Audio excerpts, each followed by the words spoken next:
Hello, thanks for joining me again. Today we're going to be discussing what is hard money.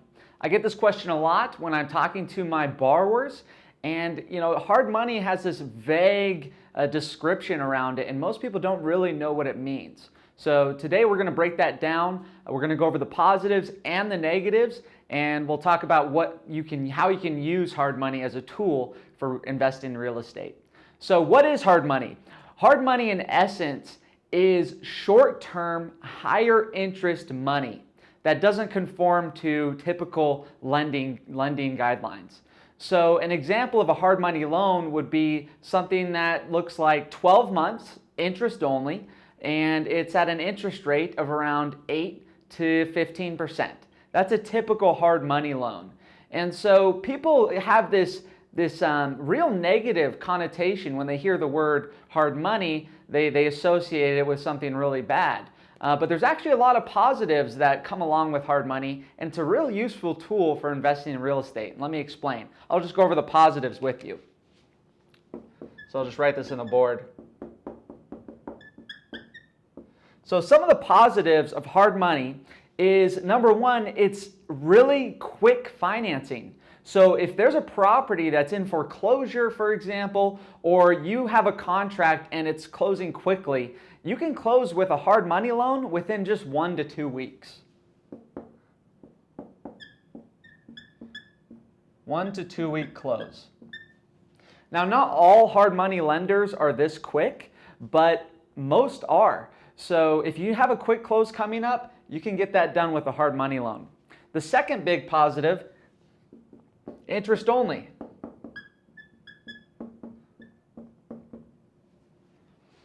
Hard money loans may have a short term, like 6 to 12 to 8 months, but it's only interest that you're paying on. You're not paying on the principal. So what that means is your payments are much smaller than would otherwise be expected if you're paying for both principal and interest.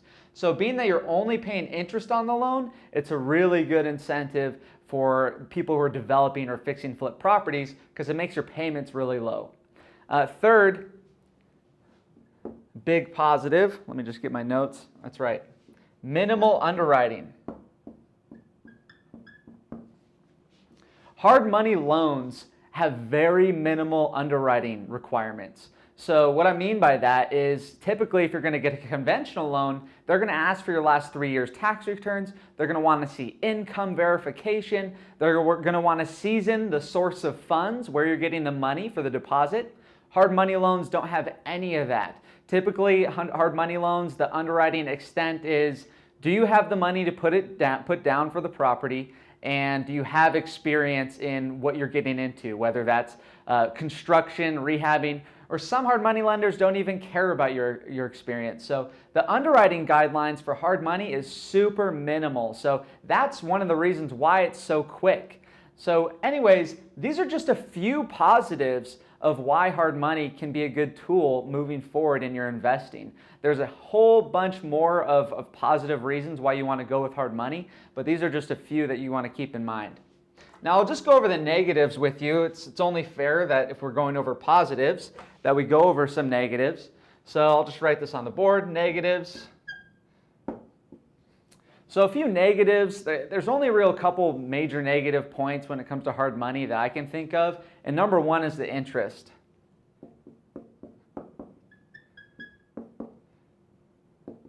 So like I said at the very beginning, hard money basically means short-term, higher interest. And so when you, give me a second, gotta focus this, there we go.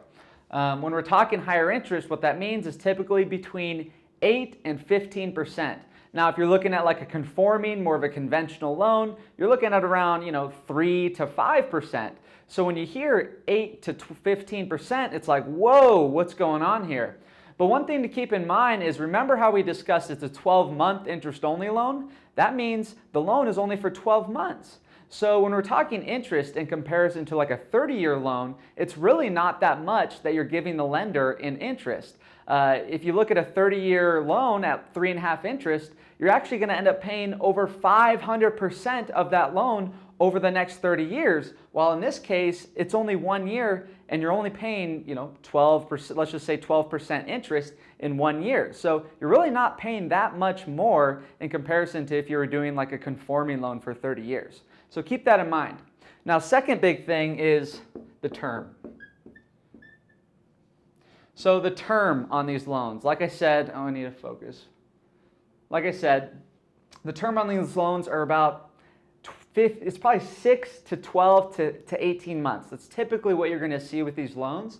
So being that it's a short term, it makes it real tough on the borrower if you don't have a clear exit plan of how to get out of the loan. Now, typically the exit plan, if you're going to get one of these loans, is going to be either to flip the property or to refinance into a conventional loan once you get the property rented. And that's what we're going to go over in our next video, actually. But keep in mind the term on these are between 6 to 18 months. So you have a very short time period to repay the loan, and you either have to do that by refinancing or selling the property. Now, these are just a few positives and negatives of hard money loans. In essence, you guys, the big thing with hard money loans, it's really a great tool for real estate developers or fix and flippers, or if you have a distressed property that you need to buy that doesn't fit the standards of a conventional loan, then hard money is sometimes the only option. And it's really a great option if you know you can get that property in working order and refinance or flip it right away. But it's really a good tool for developing properties into quality, stabilized properties that can be rented. Well, thank you so much for listening, guys. I'll talk to you in the next video. Subscribe if you can and hit that notification bell. Thank you so much. Talk to you soon.